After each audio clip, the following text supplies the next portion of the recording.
وسلم agaasimaha guud ee wasaaradda xanaanada xoolaha iyo kalluumeysiga iyo dhaqaatiirta iyo saraakiisha la socotay ka socota wasaaradda xanaanada xoolaha isuduwaha wasaaradda xanaanada xoolaha gobolka Gabiley iyo intii dhaqaatiirta shaqaalaha wasaaradda dhamaantood assalaamu calaykum waraxmatullaahi wabarakaatuh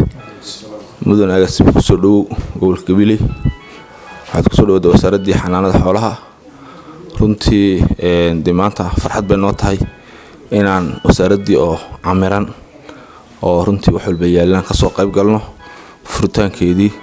waliba shaybaarkii aanu nimaadno iyadoo aanu furayno maanta aynu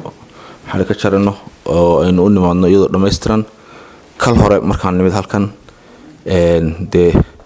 kaabadan ba samaysnayd laakiin alxamdulillah kama ka dul hadlayna maanta nimid laakiin alxamdulillah maanta meel istaaga ma laha isbedel weyn bay leedahay shaybaarkii oo dhameystiran qalabkii iyo xafiiskii oo aad si fiican u qalabayseen farmasigii isduuhii aad gaarsiiseen wixii oo dhan waad fuliseen runtii aad baan idinka mahadcelinaa runtii mahad ballaaran baan idiin soo jeedinaynaa